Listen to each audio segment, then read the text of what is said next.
Kyiv शहर में किस किस तरह के अवरोध लगाए गए हैं यहाँ पर ये देखिए। जो अभी तक फैक्ट्रीज लोहे के काम का निर्माण कर रही थी, सामानों का निर्माण कर रही थी, वो अब इस तरह की अवरोधों का निर्माण कर रही हैं। आप पीछे देखिए, वहां तक सीमेंट की जो सिल्लियां हैं वो लगाई गई हैं, उसके ऊपर रेत और सीमेंट की बोरियां, ताकि अगर दुश्मन जो है, जो अगर रूस की सेना भीतर दाखिल होने की कोशिश करती है तो इस तरह के अवरोध उसके आगे बढ़ने की रफ्तार को थोड़ा रोक सकें। और यही आप समूचे इलाके में देखेंगे। अब कई कुछ इलाकों में इस तरह से कॉन्सर्टीना वायर्स को भी रखा जा रहा है, ताकि किसी भी तरह का वाहन या व्यक्ति अगर आगे बढ़ने की कोशिश करते हैं तो वो यहाँ पर उलझे रुके।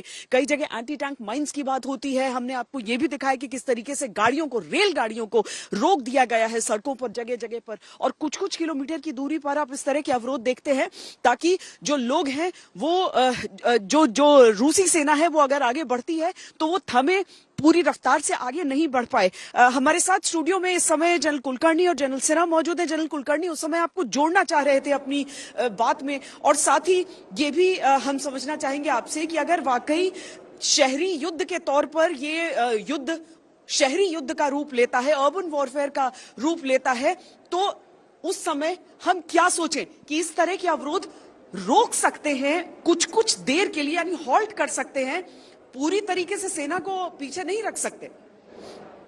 श्वेता, आपका सवाल बहुत अच्छा है कि इतना सब कुछ होने के बाद कीव के अंदर इस तरह के जो ऑब्स्टिकल्स लगाए हैं, और खासकर जो एंटी टैंक ऑब्स्टिकल्स लगाए हैं, उससे बहुत कुछ जो फाइटिंग इन बिल्टअप एरिया बोलते हैं या अर्बन वॉरफेयर कहिए या जिस तरीके से गोरिल्ला वॉरफेयर, ये जो है ये वाकई बहुत कठिन हो जाता है जो वहाँ के जो हमलावर होते हैं। तो इसको देख करके मुझे लगता है जिस प्रकार से कीव में, जब आप तो ग्राउंड जीरो पर हैं, आप देख रहे हैं कि जगह जगह पर जिस तरह के ऑब्स्टिकल्स लगाए हैं, एंटी टैंक ऑब्स्टिकल लगाए हैं, कई जगह पर काफी कुछ खोदा होगा लोगों ने यकीन करने के लिए, कई ब्रिजेस हैं उनको उड़ा दिया होगा ये यकीन करने के लिए कि रूसी जो सेना है वो कीव के अंदर ना घुसे। क्योंकि मुझे नहीं लगता है कि कीव की बम्बार्डमेंट जो है वो रूसी सेना करेगी, क्योंकि जो कीव मेन शहर है, चाहे आउटस्कर्ट्स में तो हो सकता है, इसमें कोई शक नहीं कि आउटस्कर्ट्स पे जरूर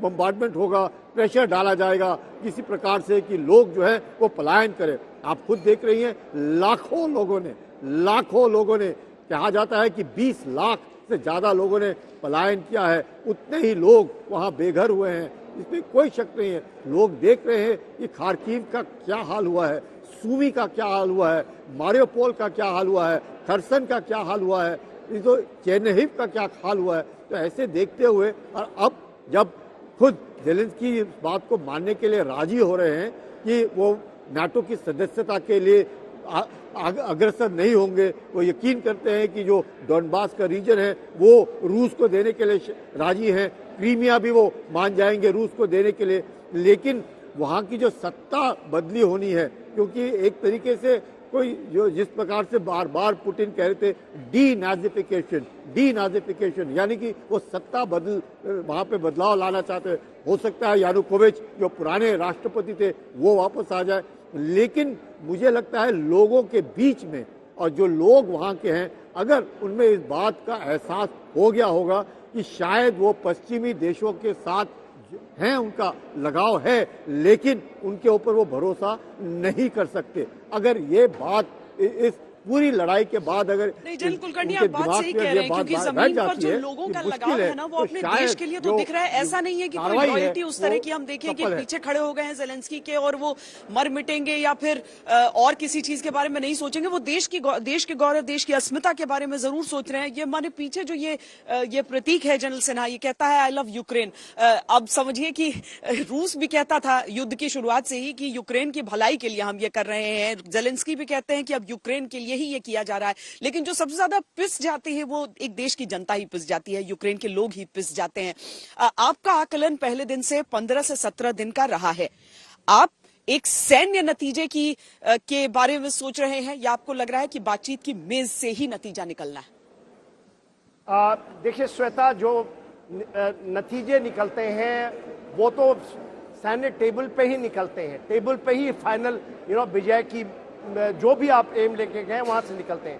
तो एम तो वही होता है। एंड वॉर को आप ऐसे मत देखिए war extension of national aim, political aim, geostrategic aim का ही हिस्सा होता है। वो एक फेज है। तो ये फेज में मैं फिर से मानता हूं कि रूसी यहाँ पर विजय हासिल करने नहीं आए, फतेह करने नहीं आए, जो हम लोग समझते हैं कि हमने फतह कर लिया। देखिए, वो यूक्रेन 600 सालों से उसका हिस्सा रहा है। लास्ट 26 साल में वो उससे अलग होकर आया है। क्रीमिया हरदम रूस का हिस्सा रहा है। डॉनबास जो हम लोग जिसकी बात करते हैं, एलपीआर डीपीआर तो 2000 मेरे अनुसार 2014 में बन गया था।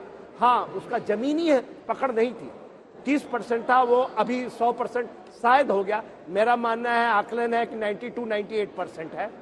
मगर जो बात हमें ध्यान से सुननी चाहिए, जो डीनाजिफिकेशन में डीकोड करता हूं आपके लिए, फिर से दोहराऊंगी बात को, क्योंकि ऐसा मेरा मानना है।